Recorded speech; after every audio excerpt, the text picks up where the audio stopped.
السلام عليكم ورحمة الله وبركاته. اخباركم ايه؟ النهاردة هنعمل مع بعض فتة مصري باللحمة، وهنقول المقادير بتاعتنا: رز، ومعانا طماطم مجمدة هنديها غلوة 10 دقايق ونعملها صلصة، ومعانا كيلو من اللحم البتلو، ومعانا عيش محمص، ومعانا ملح وفلفل وبصلاية، 3 فصوص توم، ومعانا 3 فصوص حبهان، 3 فصوص قرنفل، ومعانا 3 ورقات اللوري. وانا جهزت ميه في الحله هي البريستو بتاعتي اللي هغلي فيها اللحمه او هسوي فيها اللحمه، غليت خلاص تمام. وجهزت ميه لغليه برضو الطماطم زي ما احنا شايفين كده. يلا نبدا مع بعض. نيجي هنا مع بعض. انا بوطي على الميه خالص اللي هي بتغلي في الحله البريستو عشان انزل اللحمه فيها بتاعتي بالراحه زي ما احنا شايفين كده. تمام. بنزل عليها بالبصلايه بتاعتي، قسمتها نصين وبنزل بيها، وبنزل عليها اللوري والحبهان والقرنفل، وبرجع انزل بيها بالملح بتاعي النسبه اللي هي تظبط الشوربه بتاعتي. تمام. وبنزل بالفلفل الاسمر بتاعي، مش محتاجه اكتر من كده تاني توابل بالنسبه لشوربه اللحمه. بغطي الحله البريستو بتاعتي زي ما احنا متفقين ان هي فيها تدريج. الدرجه التانية هي بتاعه اللحوم والدجاج، وبقفل الغطا بتاعي. وباجي هنا خلاص الميه اوريدي غليت للطماطم، بمسك الطماطم بتاعتي برضو بنزلها على طول في الميه، هتغلي لمده 10 دقايق ونكمل مع بعض. لقيت النار هنا على الحله البريستو تاني عشان تبدا تغلي وتسوي لي اللحمه وتاخد وضعها. انا بنزل في الجرن بتاعي ب3 فصوص الثوم، وعشان انا يعني مفصصاه وشايلاه في الفريزر مجمد شويه ما يجريش من تحت الراس اللي انا بدق بيها، بحط شويه ملح عليه زي ما احنا شايفين كده، وادقه لحد ما اوصل يعني لثوم ناعم جدا. وهنشوف مع بعض. اهوت انا دقيت الثوم ووصلت للنعوميه اللي انا عايزاها، مش عايزاه انعم من كده او مش هقدر انعمه عن كده. وبجيب العيش بتاعي برضو وببدأ اكسره يعني لقطع صغيرة. تمام. عشان اجهزه للفتة بتاعتي. خليكم معايا. زي ما احنا شايفين مع بعض الحلة بتاعتي قفل الضغط، الزرار الاحمر طلع، والصفارة بتاعتها اللي هو دي انتوا سامعينها اهي.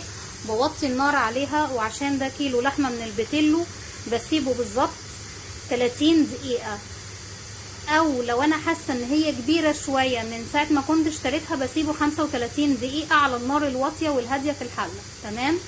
خليكم معايا ونكمل. وانا كنت يعني عملت فيديو لاستخدامات الحله الضغط نفسها، بسيبهولكوا اسفل الفيديو في صندوق الوصف برضو عشان نستخدم الحله الضغط بصوره امنه وتبقى الحاجه مستويه. يعني اي حد متخوف من استخدامها بقول له ما تخافش، استخدامها بسيط وهي عملية جدا ان شاء الله، وبتاخد اقل وقت ممكن.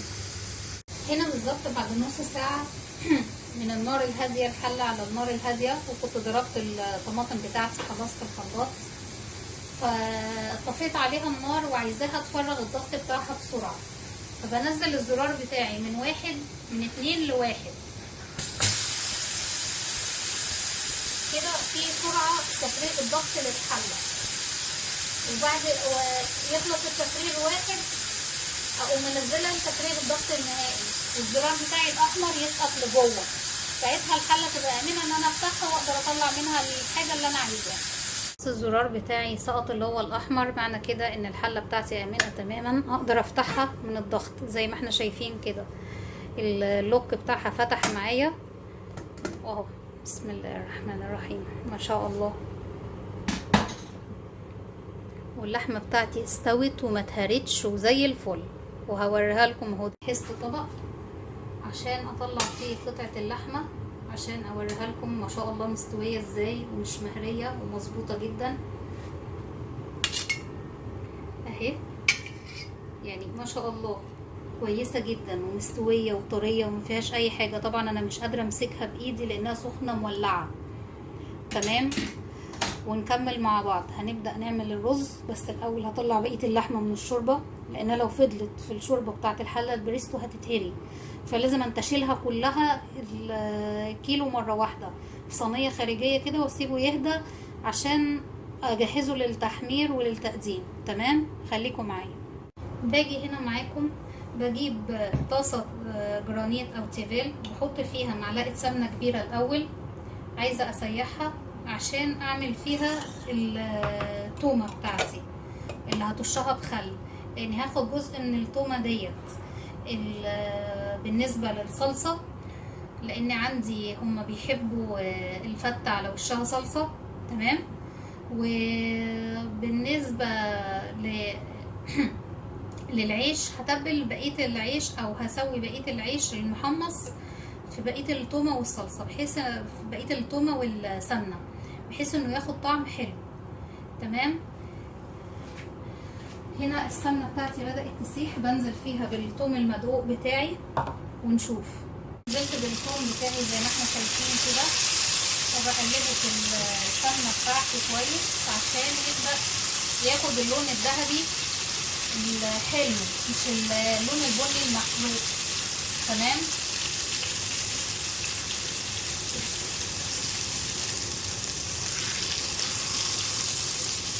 انا عامله التومه ممكن تقولوا بدري شويه لاني ولسه ما عملتش الرز، لاني محتاجه عشان احطها للصلصه. تمام. وهسوي فيها العيش، يعني برضو هي بدات تاخد اللون الذهبي الحلو، انا مش عايزاها تتحرق مني، فبجهز الخل بتاعي واديها يعني نقطتين او 3 نقط من الخل، يديها طعم وريحه حلوه جدا.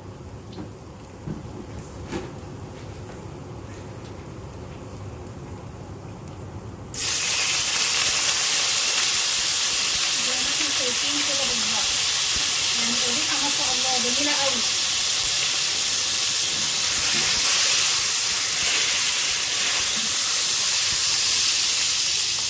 اجي هنا اجيب الحله بتاعتي اللي هي هعمل فيها الصلصه، وباخد جزء من التومه بتاعتي اللي اتحمرت خلاص اوريدي او بقت تقليه، وبنزل برضو بجزء من السمنه، لان السمنه كلها انا مش محتاجاها للعيش، هاخدها يعني قسمتها ما بين الصلصه وما بين العيش، وبفتح النار عليها وبنزل عليها بالصلصه بتاعتي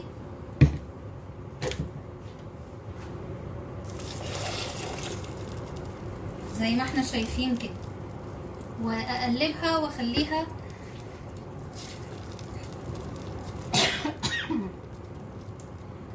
تغلي، وقرب ما تيجي ان هي تستوي بحط لها الملح المظبوط بتاعها اللي يظبط طعمها. خليكم معايا. الصلصه بتاعتي اوريدي الصلصه بتاعتي اوريدي بدات تغلي. تمام. انا عايزاها تستوي كويس وتبقى مظبوطه، فبوطي عليها النار وبغطيها خالص زي ما كنت مغطياها، ونعمل الرز سوا. يلا بينا. بجيب حله انزل فيها الرز الاول، انا لسه ما شغلتش النار خالص، بنزل بكوبايتين الرز بتوعي زي ما احنا شايفين كده. تمام. وباخد معلقه سمنه كبيره، سمنه هو انا هحط نسبه زيت، بس نسبه الزيت ديت عشان يبقى الرز مفلفل ومش معجن، السمنه بتخليه يمسك شويه في بعضه مش قوي. تمام. حطيت معلقه السمنه اللي انا محتاجاها بالنسبه للرز، وبقلب وابدا اشغل النار بتاعتي بحيث ان السمنه تفك معايا. تمام. زي ما احنا شايفين انا قلبت الرز بتاعي كله، وصل له كل اجزاء بتاعته السمنه. بحط الملح بتاعي اللي انا محتاجه للرز، واحاول اظبطه بقدر الامكان، اوطي النار خالص عليه لاني مش عايزاه يتحمر. بحط نسبه زيت زيتون عليه عشان يديله الطعم الحلو، نسبه بسيطه قوي زي ما انتم شايفين، معلقه صغيره مش كبيره. تمام. واقلبه تاني برضو بسرعه. وشوربه اللحمه بتاعتي هي اللي انا بسقي بيها الرز، لانها فتة لحمه، ما اجيبش ميه سخنه واعمله بيها من بره يبقى كده هي ملهاش علاقه بفتة اللحمه خالص. لازم يتسقي بالشوربه بتاعت اللحمه نفسها اللي انا سلقتها. تمام.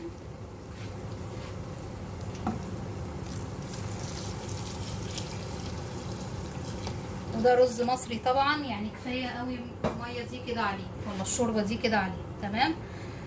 واقلبه تقليبه كده خفيفه،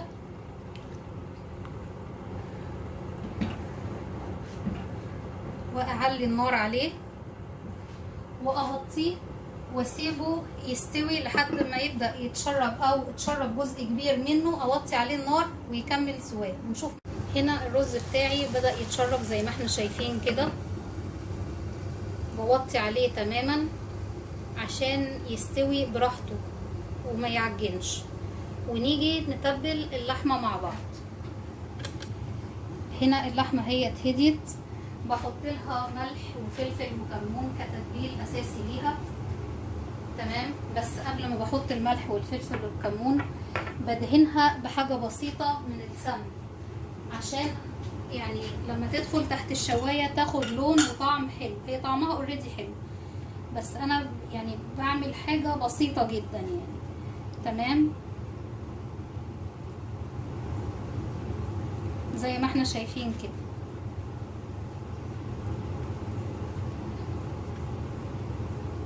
ومش كتير، حاجة بسيطة خالص.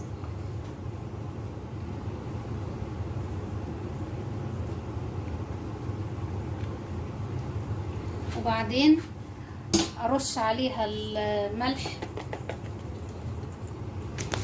والفلفل والكمون وندخلها تحت الشواية تاخد اللون الذهبي الحلو اللي احنا بنشوفه مع لحمة الفتة. خليكم معايا. هنا الرز بتاعي استوى تماما زي ما احنا شايفين كده. فص الحبهان اللي وقع من الشوربة ده هنشيله خلاص، مفيش اي مشكلة. وبغطيه وبطفي عليه واسيبه عشان يفضل سخن للتقديم. خليكم معانا.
نيجي هنا مع بعض على ما اللحمة تتحمر واجي اعمل العيش بتاعي واخلص الفتة تماما. هجهز السلطة الخاصة بالفتة، وهي عبارة عن سلطة خضراء مكوناتها بصل وخيار وطماطم وجزر وفلفل وليمون وملح وخل تفاح. تمام. انا هقطع البصل واحط عليه يعني شوية ملح وانزل عليه بعصرة ليمونة ويعني نقطة خل تفاح بسيطة قوي، واخليه في تحت خالص. وبعدين اقطع الطماطم وبقية الخضار عليه عشان يتدبل. وبعد يعني ما اخلص الغرف بتاعي بتاع الفتة خالص احط عليها نسبة مية صغيرة واقلبها واحطها في اطباق التقديم. تمام. خليكم معانا. انا قطعت البصل اهوت وحطيت عليه الملح. بدعكه في الملح والليمون والخل دوت عشان البصل يتدبل معايا. تمام. يتدبل دي يعني يدبل وما يبقاش حامي في الاكل، يعني كأنه واخد نوع من انواع التخليل الخفيف. تمام. وبنزل عليه بقى بقية الخضروات بتاعتي، الطماطم والجزر والفلفل والخيار، ونكمل. خليكم معايا. نيجي هنا السلطة اوريدي بتاعتي خلاص قطعتها كلها وكاملة وجاهزة.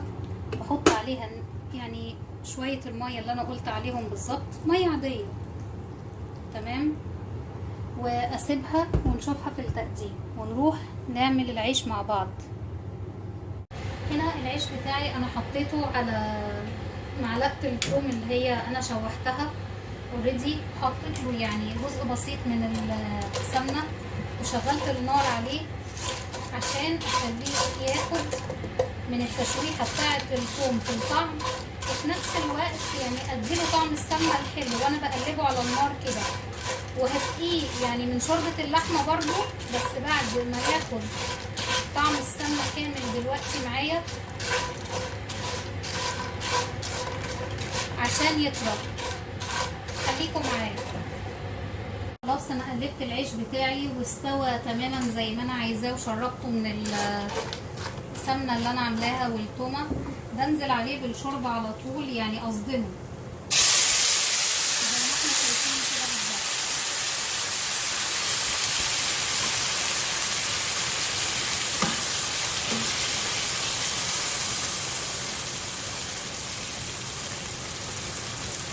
هياخد لون وطعم حلو جدا، وهيطرى دلوقتي عشان اقدر احطه تحت الرز بتاعي.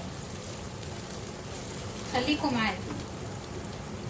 العيش بتاعي اهوت طري وبقى جميل جدا، اقدر احطه تحت الرز.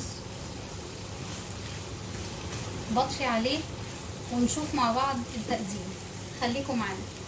وهنا يا حبايبي وصلنا للشكل النهائي للتقديم زي ما احنا شايفين، الفتة وعليها الصلصة واللحمة ومعاهم السلطات والصلصة اذا حد عايز ياخد صلصة بزيادة، وهتبقى في اطباق تتوزع فيها الفتة، كل واحد ياخد حسب رغبته. ارجو ان اكون افدتكم وعند حسن ظنكم، وما ننساش نضغط لايك وشير وسبسكرايب للقناة ونفعل زر الجرس ليصلكم كل ما هو جديد عندنا.